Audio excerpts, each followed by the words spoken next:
अल्लाह ताला के नाम से जो बड़ा मेहरबान और निहायत ही रहम करने वाला है। तमाम हज़रात सूरह फातिहा और दुरूद पाक पढ़िए। औज़ुबिल्लाहि मिनश शैतानिर रजीम। बिस्मिल्लाहिर रहमानिर रहीम। अल्हम्दुलिल्लाहि रब्बिल आलमीन अर्रहमानिर रहीम मालिकि यौमिद्दीन। इय्याका नअबुदु व इय्याका नस्तईन। इय्याका नअबुदु व इय्याका नस्तईन। इय्याका नअबुदु व इय्याका नस्तईन। इहदिनस सिरातल मुस्तकीम सिरातल लज़ीना अनअमता अलैहिम गैरिल मग़दूबि अलैहिम वलद्दाल्लीन। आमीन। दुरूद पढ़िए। अल्लाहुम्मा सल्लि अला मुहम्मद व अला आलि मुहम्मद कमा सल्लैता अला इब्राहीम व अला आलि इब्राहीम इन्नका हमीदुम मजीद। अल्लाहुम्मा बारिक अला मुहम्मद व अला आलि मुहम्मद कमा बारकता अला इब्राहीम व अला आलि इब्राहीम इन्नका हमीदुम मजीद।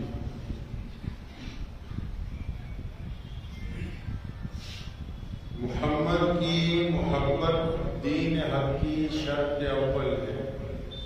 सल्लल्लाहु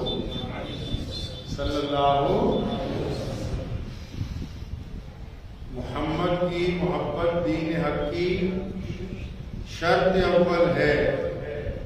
अगर इसमें हो खामी तो सब कुछ ना हो। गुज़िश्ता जो मैं आप हज़रात के साथ इश्क मिजाजी और इश्क हकीकी के मुताबिक गुफ्तगू चल रही थी। 12 रबीउल अव्वल का महीना है।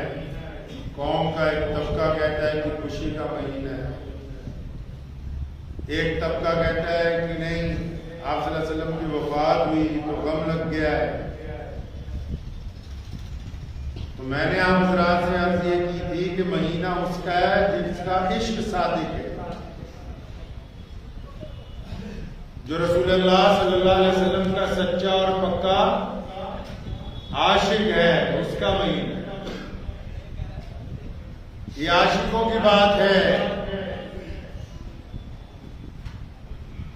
ये दौलतमंदों का जिक्र नहीं है। जिनका इश्क सादिक है वो कब फरियाद करते हैं। पंजाबी च कहा उन्होंने बार बार कि जिन्हां दा इश्क सादिक है वो कद फरियाद कर दे हम लबां ते मोहरे खामोशी है दिलां च याद।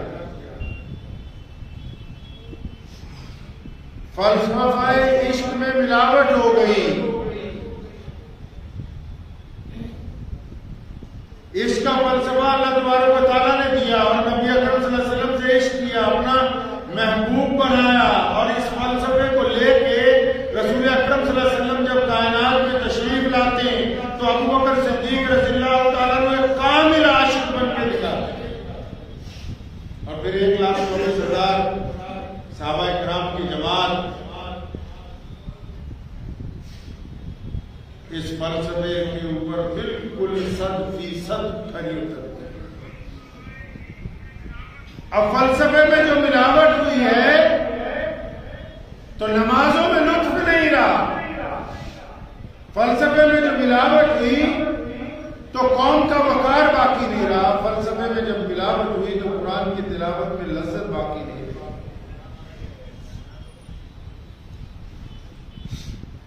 एक बहुत खूबसूरत वाकया मेरे ज़हन में आया कि औरंगजेब आलमगीर रहमतुल्लाह अलैह के दरबार में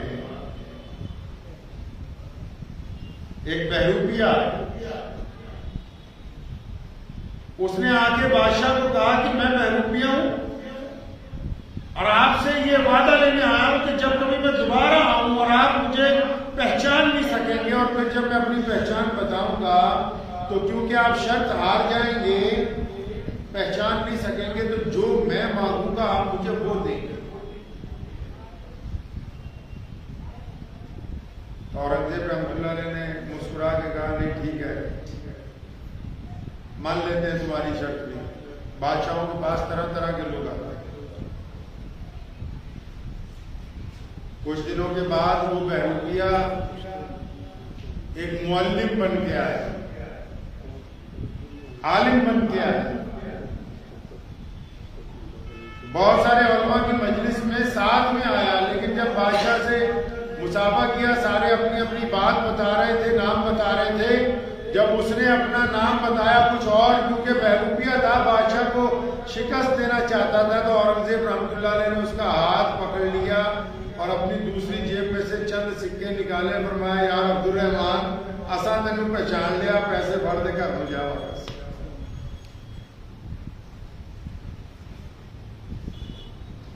5-7 महीने और इंतजार किया तो फौज की भर्ती की। बादशाह खुद बैठा था मैदान में, फौजी भर्ती हो रहे, एक फौजी आ रहा है, सलाम कर रहा है, उसकी कदोकामत देखी जा रही। इसे जब पता लगा फौजी भर्ती का ऐलान, तो ये भी दौड़ लगाता रहा, बिल्कुल जिस्म को तैयार किया फौजी भर्ती का। और जिस दिन भर्ती होनी थी खुद भी पहुंच गया बादशाह के साथ। सारे लोग अपनी अपनी पहचान बता रहे थे। इसने जब जाके अपना वैसे कोई नाम लिया, गांव का नाम बताया, तो बादशाह मुस्कुराया कि यार अब्दुर्रहमान, आज 4 सिक्के भर वापस जाते लोग पहचान ले आए। ऐसे लोग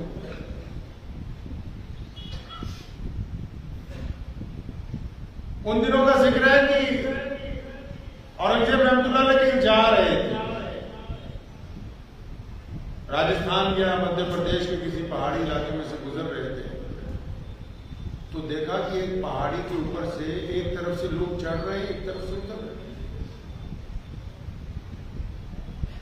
तो पूछा अपने जर्नैल को बुला के भी क्या मामला, उसने पता किया तो आगे कहा, जनाब ऊपर एक बुजुर्ग रहते हैं अल्लाह वाले, और मुस्तजीब दावत हैं, यानी जो दुआ अल्लाह से मांगते कबूल हो जाती है। उस वक्त तो बादशाह भी अल्लाह वालों का जिक्र बहुत किया करते थे। आजकल तो ना अल्लाह वाले बच्चे थोड़े बहुत रह गए और ना लोगों को अल्लाह वालों की जरूरत है। आपको तो बाबा वो चाहिए कि मर्सिडीज कार चाहे है जी, ਵਧੀਆ 12,000 रुपए का तोहफा तुसी दो, जो पहला आने तो पहला पूछ ले भी एसी लग गया, तो घर नहीं लग गया, अच्छा बेहतरीन इंतजाम है कि नहीं है। बाबे भी वैसे ही हैं आजकल, जैसे मुरीद है वैसे ही बाबे। बाबों का तो प्रोटोकॉल इतना हो गया है कि बस फला तरह का गद्दा हो, गोल तकिए लगे हुए हुए हैं जी, बर्तन ये नहीं ऐसे होने चाहिए, खाना पीने में ये खाएंगे वो नहीं खाएंगे, 200 फॉर्मेलिटियां आजकल का मौलवी बताता है।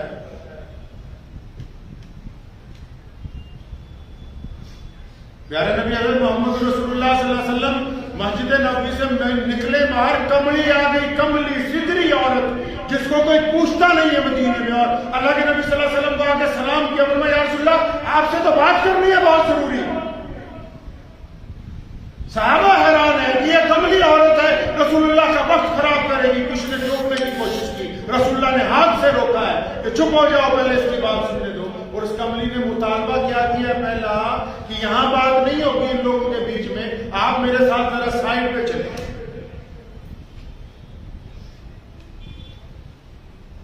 साइड को चल पड़े तो आगे ले जाके क्या कहती है, रसूलुल्लाह यहां बैठे मेरे साथ, कहा तख्त पे नहीं, बिछौने पे नहीं, गद्दों पे नहीं, किसी कालीन पे नहीं, मदीना मुनव्वरा की रेत है। और कहती है रसूलुल्लाह आप यहां बैठे मेरे पास, मैं आपको अपनी बात बताना चाहती हूँ। और काली कमली वाले मोहम्मद रसूलुल्लाह सल्लल्लाहु अलैहि वसल्लम, जिनके नाम पर आज लंबे चौड़े जुब्बे कुब्बे पहन के, जिनका पैर नीचे नहीं लगता बगैर मखमल के कालीन के, वो नबी अलैहिस्सलाम जिनके नाम पर खा रहे हो सारा दिन, मोहम्मद रसूलुल्लाह सल्लल्लाहु अलैहि वसल्लम जमीन के ऊपर बैठते हैं और उस कमली सिदरी औरत की बातें बड़े वक्त तक सुनते हैं।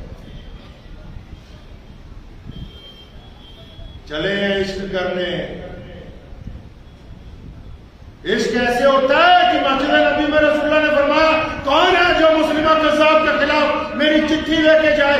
एक सहाबी छावड़ी में खजूरें बेचता है और मस्जिद नबी में आके बैठा है और भूख लगी, अपनी खजूरें खा रहा है। रसूलुल्लाह ने ऐलान किया तो वह हड़बड़ा के उठे, मुंह में से खजूरें गिर गई। सहाबा हंसने लगे कि हबीब बिन ज़ैद क्या करते हो, पहले खजूरें खा लो। फरमाया नहीं नहीं, अगर मैं रुक जाता रसूलुल्लाह ये खिदमत किसी और को दे देते।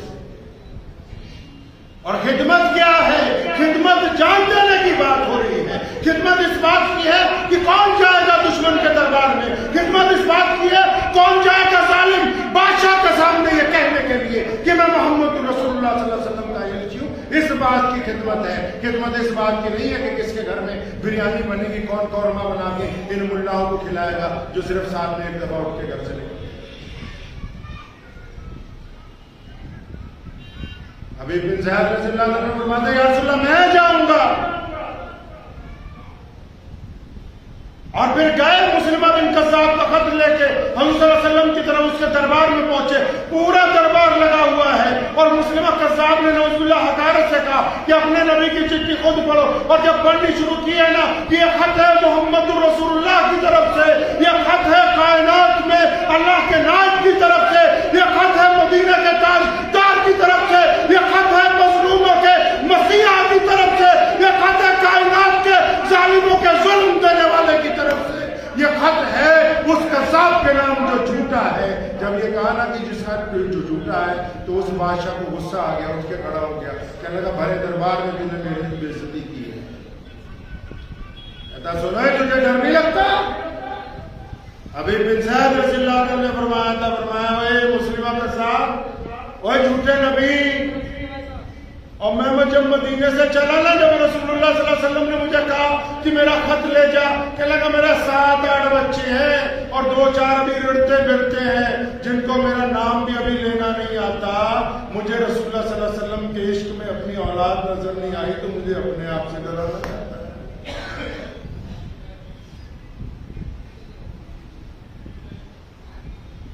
इश्क का मियार बता रहा हूं। इश्क कहते हैं किसको है? जिनका इश्क सुबह व्हाट्सएप पे शुरू हो, शाम को खत्म हो जाए, और जो औरतों से भी इश्क करते हैं, किसी एक से सुन लो कान खोल के, जिनका इश्क जिस्मों पर खत्म हो जाता है, वो दुनिया के बदतरीन लोग हैं। ये इश्क नहीं करते, ये अय्याशी करते हैं, और अय्याशों का ना इस दुनिया में भला होने वाला है, ना आखिरत के दिन उनका भला। इश्क के मेयार देखने हैं तो रसूलुल्लाह सल्लल्लाहु अलैहि वसल्लम के सहाबा को देखना। इश्क किया कैसे जाता है, अगर ये देखना है तो मोहम्मद रसूलुल्लाह सल्लल्लाहु अलैहि वसल्लम को गुलाम को देखना। हबीब बिन ज़ैद रज़ियल्लाहु ताला अन्हु का एक हाथ काटा, फिर पूछा मुस्लिमा कज़्ज़ाब ने, अब डर लगता है? मुस्कुराने लगे, अंदाजा लगाओ। और फरमाया तेरा दिमाग खराब हो गया है, जिन्होंने रसूलुल्लाह सल्लल्लाहु अलैहि वसल्लम के हाथ पर बैत कर लिए उनको डर नहीं करता। इसे इश्क कहते हैं। तो औरंगजेब रहमतुल्लाह ने जा रहे थे,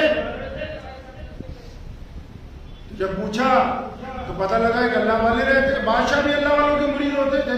आजकल तो अल्लाह वालों के मुरीद नहीं रहे। अगर कोई अल्लाह और रसूल की सही बात करेगा, पहले नौज़ुबिल्लाह उसकी बुराई करेंगे। इनका मीटर उल्टा घूम गया है। ये पेट्रोल पंप पे जाके चीनी और पत्ती का पूछते हैं कि भाव बता दो। इन्होंने दुकान देखी नहीं जो ऊपर नाम क्या लिखा हुआ है। ये इसी तरह चुटियां नहीं खा रहे पूरे मुल्क में। ये वलियों के पास जाते हैं कारोबार चलवाने के लिए, वलियों के पास जाते हैं बच्चों के रिश्ते ढूंढवाने के लिए, वलियों के पास जाते हैं अपने भाइयों के खिलाफ तावीज लेने के लिए, वलियों के पास जाते हैं अपनी फैक्ट्री चलवाने के लिए। अरे ये वली और ये मसनद पे बैठे हुए शेखुल अजीज, इनकी दुकान जो है वो इस काम की है कि तुम इनसे ये आके पूछो कि हमें अल्लाह और उसके रसूल का रास्ता बताओ कि अल्लाह हमसे कैसी राजी है। ये कैसे हो सकता है? तुम किराने की दुकान पे जाके पेट्रोल भरवाने की बात कर रहे हो, इसका मतलब तुम्हारे दिमाग में फर्क आया। वलियों के पास जाके दुनिया मांग रहे हैं। दुनिया के लिए तो बाजार सजा दिए गए। जाओ अपनी अकल से कारोबार करो, करोड़ों रुपए कमाओ। ये खानकाहें, ये मस्जिदें, ये इबादत गाहें, ये मदरसे तो इसलिए बनाए गए कि यहाँ आके तुम अल्लाह का पता लगाओ कि अल्लाह तबारक व तआला तक पहुंचना कैसे। अपना ही मीटर उल्टा घुमा दिया और फिर ऐसे बाबे बनाए जेड़े कहते ठीक है सुभान अल्लाह माशाअल्लाह 500 रुपए दे ही चलो, अपने घर में जाई जाओ। वो भी दुनिया के चक्कर में पड़े गए। ठीक है जो आ रहा है सुभान अल्लाह, बेवकूफ चाहिए और क्या। जो जितना बड़ा नंगा है वो उतना बड़ा वली बना लिए। जिसने कमीज नहीं पहनी हुई, जो सारी गाड़ी नशा कर रहा है, बस वो हमारा वली है कि तो बहुत मोचा हुआ वली है। अल्लाह के रसूल सल्लल्लाहु अलैहि वसल्लम ने मियार तय किया। औरंगजेब को जब पता लगा कि ऊपर पहाड़ के ऊपर एक गार के अंदर एक अल्लाह का वली रहता है, तो वो भी अल्लाह के वलियों से मोहब्बत करने वाला बादशाह था। फौरन अपनी फौज रोकी, वजीर को कहा हम भी उससे मिलेंगे, दुआ करवाएंगे उससे।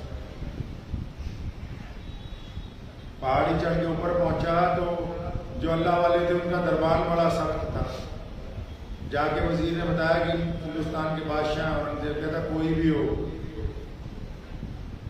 लाइन में लग के आना हो, बाकी लोग लाइन में लगे तुम्हारे बादशाह को भी लाइन में लगना। उसने बादशाह को बताया हजूर लाइन में लगना हो, कोई बात नहीं।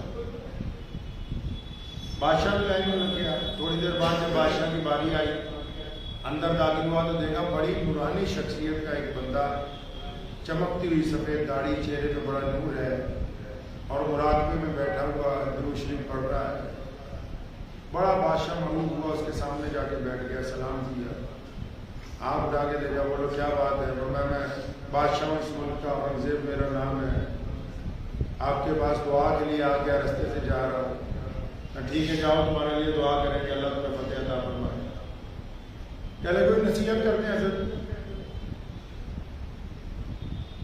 तो उस अल्लाह वाले ने कहा कि सुन, अगर फतेह मिल जाए तो गुरूर न कर, अल्लाह आपको फतेह दे दे तो गुरूर न करना, लोगों पे जुल्म न करना। अगर शिकस्त हो जाए तो दिल न छोड़ना, कोशिश जारी रखो, बस यही नसीहत। बादशाह बड़ा खुश हुआ नसीहत सुन के। जब गार में से बाहर निकलने लगा ना, दरवाजे पे पहुंचा तो जो अल्लाह वाले थे वो अपनी गद्दी से उठ के खड़े हो गए, कहने लगे हाँ मित्रा, आज नहीं पहचाने? और क्यों आज नहीं पहचाना तूने हमें? हम वही बहरूपी हैं, आजा वापिस। और बादशाह ने जब पलट के देखा ना, चलो वो तेरा बेड़ा कर को तो तू वो निकला, ये तूने क्या कर दिया यार। तो बादशाह को जल्दी थी, शर्त हार गया। बादशाह ने उसे कहा कि मांग क्या मांगता है? कहने लगा फिलहाल ये जो तूने सर पे ताज रखा हुआ है ना, कोहिनूर हीरा औरंगजेब रहमतुल्लाह अलैह के ताज में लगा होता था, पगड़ी में। तो उसने कहा ये जो सर पे तुमने ताज रखा हुआ है अपने मुल्क का, ये उतार के हमारे कदमों में रख दो। लोग जुबान के पक्के होते थे। बादशाह ने अपना ताज उतारा, अपनी दस्तार उतारी जिसमें कोहिनूर लगा हुआ था, उतार के उसके कदमों में रख दी। और फिर बादशाह ने कहा कि अभी तो मैं सफर में हूं, मेरे पास महल में आना, हम तुम्हें जागीर भी देंगे, तो तुमने मांगा इसलिए दे दी। इतना कह के औरंगजेब रहमतुल्लाह अलैह जब वापस पलटे, फिर जब दोबारा दार के दरवाजे पे पहुंचे ना, इस बार उसने फिर आवाज मारी, जो इस आवाज में बड़ी सख्ती थी। औरंगजेब रहमतुल्लाह अलैह हैरान रह गए। उसने फिर आवाज मारी, कहने लगा औरंगजेब इधर आ, क्योंकि खुद अल्लाह का वली था, आवाजों की रंगत पहचानता है। इधर आ, इधर उठा अपना ताज, यहां से लेके भाग, यहां से बाहर निकल जाए यहां से।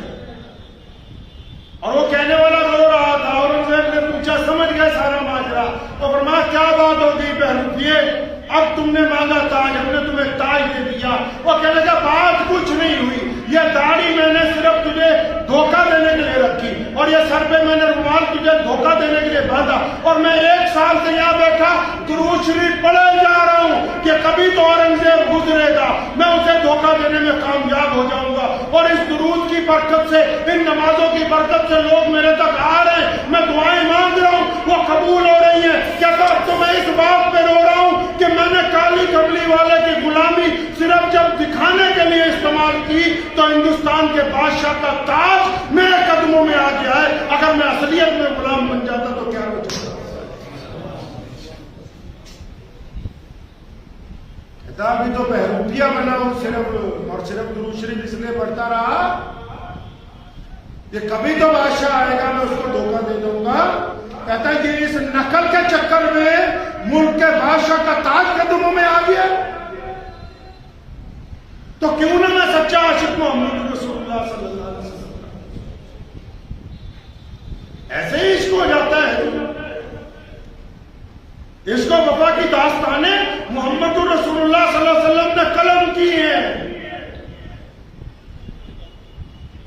हजरत साहबा किराम रज़ियल्लाहु तआला अजमईन ने कुर्बानी दे के कलम की है। सैयद सैयदना हमजा जो शहीदों के सरदार हैं, जिस दिन मैदान में उनको गिरा लिया गया, सैयदना हमजा रज़ियल्लाहु ताला अन्हु के दोनों आंखें निकाल दी गई, कान काट दिए गए, जिगर फाड़ दिया गया, पेट के टुकड़े कर दिए, पैर काट दिए गए, हाथ काट दिए गए, लेकिन मोहम्मद रसूलुल्लाह सल्लल्लाहु अलैहि वसल्लम के परचम को नीचे नहीं गिरना दिया। इश्क के लिए कुर्बानी देनी पड़ती है। अय्याशी का नाम इश्क नहीं है,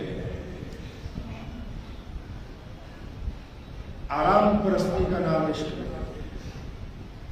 अगर दुनिया में भी किसी से इश्क हो जाए, उसके लिए भी कुर्बानी देनी पड़ती है। दीन में जिन लोगों को रसूलुल्लाह से इश्क है ना, उनकी सुबह रसूलुल्लाह सल्लल्लाहु अलैहि वसल्लम के हुक्म के मुताबिक होती है। नमाज भी पढ़ते हैं, लोगों का दिल भी दुखाते हैं, ये आशिक है। नमाज भी पढ़ता हो, सूद पर पैसे भी देता हो, ये आशिक। नमाज भी पढ़ता हो, अपने भाई को काफिर बताता हो, ये आशिक। कुरान पाक की तिलावत करता हो और दूसरों के साथ बदतमीजी उरूज पे करता हो, ये बंदा आशिक हो सकता है रसूल अकरम सल्लल्लाहु अलैहि वसल्लम। इश्क हकीकी उसको कहते हैं बंदा जब निछावर हो जाता है उम्मत के लिए, हुजूर सल्लल्लाहु अलैहि वसल्लम के हुक्म के मुताबिक निछावर हो जाता है उम्मत के लिए, फिर उसकी रजामंदी अल्लाह के लिए होती है और उसकी नाराजगी अल्लाह के लिए। ये जो डुप्लीकेट इश्क शुरू कर रखा है ना, अच्छा क्योंकि इश्क में तासीर नहीं है इसलिए उसका फायदा नहीं। उमर रज़ियल्लाहु अन्हु फरमाते हैं कि उनके दौर में भी एक बंदे को यमन के इलाके में उस दौर के जो मुशरिकीन थे, उन्होंने बिल्कुल सैयदना इब्राहिम अलैहिस्सलाम की तरह उसे पकड़ा। उसका जुर्म था कि उसने इब्राहिम अलैहिस्सलाम की सुन्नत अदा की, बाकायदा लकड़ियां इकट्ठी की गई, बाकायदा मंजनीक बनाई गई और आग जलाई गई। उसको इब्राहिम अलैहिस्सलाम की तरह आग में फेंका गया और फिर अल्लाह ने इब्राहिम अलैहिस्सलाम की तरह उसके लिए हुक्म दिया उस आग को कि इसके लिए ठंडी हो जाओ, और वो बंदा उस आग में जला नहीं।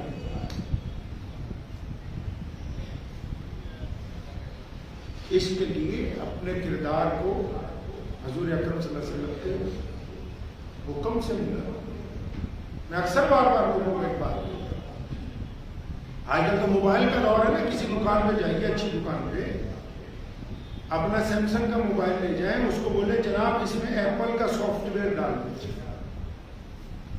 फोन सैमसंग का हो, अच्छा हो, बहुत महंगा हो, लेकिन उसमें सॉफ्टवेयर डलवाना है एप्पल कंपनी का, तो दुकानदार 2 दफा आपको देखेगा अच्छी तरह, कहेगा इसका दिमाग खराब हो,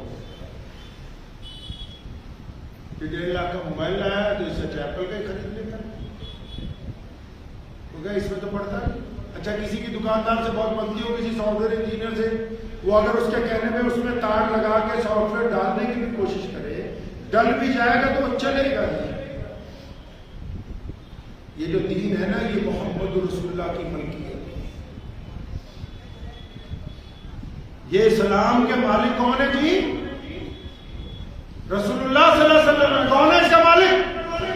मोहम्मद रसूलुल्लाह सल्लल्लाहु अलैहि वसल्लम इस दीन के मालिक हैं। ये मोहम्मद रसूलुल्लाह सल्लल्लाहु अलैहि वसल्लम के मिजाज से चलेगा, चाहे कोई बड़े से बड़ा मुल्ला हो, बड़े से बड़ा लीडर हो, बड़े से बड़ा कोई अपने आप को मुहद्दिस कहता हो, जब वो इस दीन में अपना मिजाज दाखिल करेगा तो वो इज्जत नहीं पा सकता, दुनिया में भी नाकाम होता रहेगा, आखिरत में। ये दीन मोहम्मद रसूलुल्लाह सल्लल्लाहु अलैहि वसल्लम के मिजाज के साथ चलेगा, आपके मिजाज से नहीं चलेगा। आपका मर्जी आए कि हम शादी में जो बदमाशी करना चाहे कर ले और फिर निकाह हो जाए, आपके मिजाज से चलेगा तो घर खराब हो जाएगा। आप कहते रहे कहीं जुल्म हो जाए तो हम थोड़ी देर मुर्गी की तरह आंखें बंद कर लेंगे, कबूतर की तरह, वो वक्त निकल जाएगा फिर आंखें खोल लेंगे। आपके मिजाज के साथ आपका वक्त गुजरेगा, लेकिन आप दुनिया में कामयाब नहीं होंगे किसी को। आपको अगर दीन के ऊपर चल के कामयाबी हासिल करनी तो इसमें मिजाज रसूलुल्लाह सल्लल्लाहु अलैहि वसल्लम के हुक्म, इसका जो सॉफ्टवेयर है वो रसूलुल्लाह सल्लल्लाहु अलैहि वसल्लम को हुक्म। क्या काम पकड़ रखा है? एक मस्जिद में 2 मसलक के लोग इकट्ठे नमाज नहीं पढ़ सकते, तुम चाहते हो कि अल्लाह तुम्हें इज्जत दे दे? ये आशिक है। रसूलुल्लाह सल्लल्लाहु अलैहि वसल्लम ने फतेह मक्का के मौके पर उन दुश्मनों को माफ कर दिया। सहाबा हैरान थे कि नहीं आज ही करमा नहीं में इन्होंने रसूलुल्लाह सल्लल्लाहु अलैहि वसल्लम के चचा को कत्ल किया, तुम सगे भाई को काम करने के लिए तैयार नहीं, इतने बड़े बेईमान हो, फिर कहते हो कि हम हुजूर सल्लल्लाहु अलैहि वसल्लम के आशिक हैं। नमाज के दौरान कोई रफ़ादान कर रहा है, कोई नहीं कर रहा, तो इस बात के लिए दिल में उड़ान आनी कि अच्छा ये मेरे मुताबिक नहीं पड़ रहा कि तुम्हारा दिल इतना तंग है तो मुसलमान हो कैसे? ये कहा किसने कि तुम मुसलमान हो? ये अपने दिल में भरम क्यों पाल रखा है? जिनके दिलों में नफरत है वो मोहम्मद रसूलुल्लाह सल्लल्लाहु अलैहि वसल्लम के आशिक, जिनके दिलों के अंदर खौफ है, डर है, बुज़दिली है, वो मोहम्मद रसूलुल्लाह सल्लल्लाहु अलैहि वसल्लम, जो दूसरों के लिए बुराइयां तय करते हैं, जो दूसरों के लिए कीना रखते हैं, जो अपने मसलक के एतबार से मुसलमानों में निफाक डालना चाहते हैं, ये कुछ मर्जी कहते रहे, अपने पास से फतवे देते रहे। रसूलुल्लाह सल्लल्लाहु अलैहि वसल्लम कल हौज़े कौसर का वक्त होगा, आप सल्लल्लाहु अलैहि वसल्लम जाम तकसीम कर रहे होंगे, उस वक्त पता लग जाएगा किसके हाथ में जाम आता है, किसके हाथ में। बना लो जितना बेवकूफ बनाना है कौम को, इज्जत नहीं पा सकती। बिलावल रोना पीटना लगा रखा है कि फलां जगह ये हो गया, फलां जगह ये हो गया। अरे जिनमें इत्तेफाक भी होता है वो उनका तो घर नहीं चलता है, जिन भाइयों में इत्तेफाक नहीं होता उनकी तो दुकान नहीं चलती, जिन मियाँ बीवी में इत्तेफाक नहीं होता उनकी तो तलाक हो जाती है, जिनके माँ बाप में इत्तेफाक नहीं होता उनके तो बच्चे बेसार हो जाते हैं। अगर ये सब कुछ हो जाता है तो जिन कामों में इत्तेफाक न रहे उनका क्या होता है? ना इत्तेफाकी तो नासूर है, ना इत्तेफाकी तो आज के दौर का कैंसर है, जिसको लग जाए उसका हल कोई। तो ढोल का है क्या पीट रहे हो आज? 12 फरवरी का महीना गया है, माशाल्लाह जितने बरेलवी मौलवी हैं सब ने सीरत की तकरीरों के साथ ये कहा कि नजदी काफिर है, देवबंदी काफिर। और माशाल्लाह जितने देवबंदी मौलवी हैं सब ने इस महीने तकरीरों में कहा कि बरेलवी जो है इस्लाम में सही नहीं है, इनका मसलक सही नहीं है। अहले हदीसों ने कहा कि ये दोनों खराब है, इन दोनों ने कहा कि ये खराब है जी। जमात इस्लामी में तुम अगर मियाँ बीवी इकट्ठे के घर नहीं जाते, ये कौन से आलिम है? मैं देवबंदी नहीं हूं, ना मैं बरेलवी हूं। मुस्तफा के आहद ज़र्री में कोई फिरका न था, सल्लल्लाहु जोर से सल्लल्लाहु, मुस्तफा के आहद ज़र्री में कोई फिरका न था, एक भी उम्मत में सुन्नी, एक भी शिया न था। बाद में फिरके बने हैं, सबके सब बेकार हैं, इनसे नफरत फैलती है, बाइस एजाज है। कोई फिरका, कोई मसलक, मैं किसी का हामी नहीं, मोतक़िद इस्लाम का हूं, इसमें कोई दुकानदारियां बना दी मुसलमानों को बांटने की। चलो बांटती हो तो जरा इज्जत ही दिलवा दो, मान लेते हैं तुम सही हो तो आओ इज्जत दिलवा दो कौम को। आओ मुझे दिखाओ कि जहां पर तुम्हारी तादाद है, तुम 5-7 MLA MP जीत के दिखा दो, कुछ वजारतें इनको दिलवा दो कि ये भी अपनी नौकरियों का, अपने स्कूलों का इंतजाम कर ले। इज्जत नहीं दिलवा सकते, हलवा खिलवा सकते, इज्जत नहीं दिलवा सकते, जलसा करवा सकते। मैं तो बार बार कहा, बहुत सारे लोगों को ये बातें अच्छी नहीं लगती। मुझे कई लोगों का फोन आता है कि आप ऐसे ना बोला करें, जिनसे आपको दुख तकलीफ पहुंची हो आप उनको भी ना बोले। कम से कम बच्चा रोता है तो अपनी माँ को पकड़ता है कि नहीं? अपने बाप को नहीं पकड़ता है? माँ बाप से छोटा बच्चा लड़ता है कि नहीं लड़ता है? उनको मारता है नहीं? क्यों? उसको भूख लगी, उसको तकलीफ है, उसे चाहिए खाना, वो मांग रहा है इनसे कि मुझे अच्छे खिलौने ला के दो, मांगता है कि मुझे अपने साथ लेके जाओ। वे माँ बाप लेके जाते हैं, जो हमारे माई बाप बन गए। जब बच्चा रोएगा तो जो रोने वाला है इसको बोलेंगे कि ये उलमा का उस्ताद है, जो मर्जी कहते रहो मियाँ साहब, अल्लाह तबारक व तआला देख रहा है। ढोल रचने से कोई बड़ा आलिम नहीं बन सकता, ढोल बजाने से, झंडियां उठाने से कोई बड़ा आलिम नहीं बन सकता। बड़ा वो है जो रसूलुल्लाह सल्लल्लाहु अलैहि वसल्लम की तर्ज पर चल के सैयदना बिलाल रज़ियल्लाहु अन्हु को इज्जत अदा करेगा। जो सैयदना उसामा रज़ियल्लाहु अन्हु तो गुलाम इब्न गुलाम है, जो उनको सरदारियां अदा करेगा। बड़ा हुआ है जो मुसलमानों में से निफाक को निकाल के इनमें प्यार और मोहब्बत को दाखिल करेगा, जो इनको सिखाएगा हमारी बड़ी कोताही क्या है। मेरे वालिद मोहतरम शेर इस्लाम मौलाना जहांगीर रहमतुल्लाह अलैह बार बार कहा करते थे कि हमारी बड़ी गलती और कोताही मुसलमानों की है कि हम पिछले 70 साल में अपनी हमसाया कौम को ही नहीं बता सके कि हम रसूलुल्लाह की उम्मती हैं। हम बता ही नहीं सके उनको कि सोने रसूल सल्लल्लाहु अलैहि वसल्लम तुमसे मोहब्बत करते हैं हमसे ज्यादा। हम बता ही नहीं सके उनको कि प्यारे नबी सल्लल्लाहु अलैहि वसल्लम हमसे भी ज्यादा तुम्हें चाहते हैं, वो आए तुम्हारे लिए। हमें उन्होंने अपना नुमाइंदा बनाया और हमें ये जिम्मेदारी दी थी कि हम तुम तक पहुंचे, हम तुम्हारे साथ मोहब्बतें बांटे, तुम्हें जमीन से उठा के अपने कंधों के साथ लगाए, हम तुम्हारा दुख दर्द हम बता ही नहीं सकते। हमें तो मौलवी ने आपस में घेर लिया कि अच्छा फलां जगह नहीं जाना, फलां के पीछे नमाज नहीं होगी, फलां के साथ निकाह नहीं होगा। ये जितने मौलवी ऐसी बातें करते हैं, बस इनको एक ही बात मैं कहना चाहता हूँ कि तुम्हारी सारी बातों को उस्मान मान लेगा, मिल के जरा मुसलमानों को इज्जत दिलवा, मिल के इनमें से जरा खौफ निकालो। अगर कोई ऐसा कारनामा कर सकते हो तो करके दिखाओ। इस मुल्क में तो अल्लाह ने बड़ी आसानियां दी, हमने इस मुल्क के लिए कुर्बानियां दी और मुल्क में डेमोक्रेसी है, कितना बेहतरीन निजाम है। आओ ना मिलके 10-15 वजीर बना दें जो आपकी बात प्रधानमंत्री के सामने रखे, अपना MP जिता के भेजे जो आपका दुख दर्द जाके पार्लियामेंट में बताए कि नहीं नहीं भाई उस वक्त जब उत्तर प्रदेश में इलेक्शन होगा तो भाई गाड़ी गाड़ों को वोट दे, जुलाहे जुलाहों को दे। हाँ ऐसे ही है कि कुछ और ऐसे। तो मुझे नहीं लगता कि जो कुछ हो रहा है इसमें किसी और का कसूर नहीं। गलती है। त्रिपुरा के अंदर मसाजिद के ऊपर हमले हो रहे हैं, कोई उनका पुरसाने हाल नहीं। हुकूमत अगर खामोश है हम भी चुप हैं,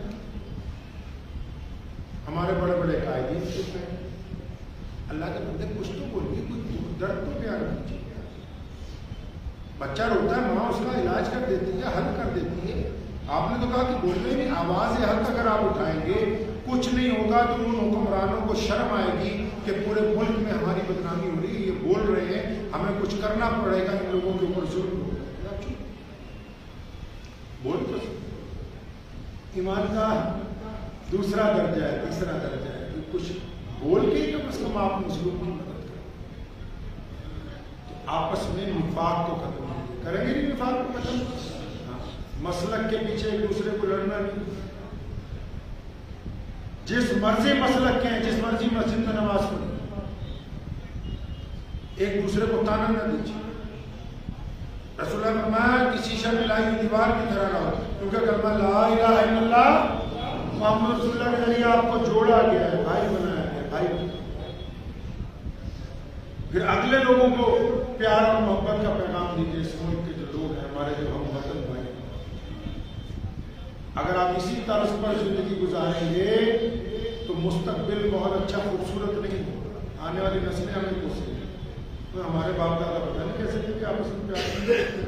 इन्होंने कोई कॉलेज नहीं बनाया, इन्होंने कोई यूनिवर्सिटी नहीं बनाई, इन्होंने ये नहीं किया। उनको क्या पता भाई, यहाँ तो उस टाइम में मौलवी लड़ाते रहे एक दूसरे को, कहते नहीं नहीं, जब तक दूसरे को जुलूस में काफिर नहीं कहेंगे जुलूस ही पूरा नहीं होगा।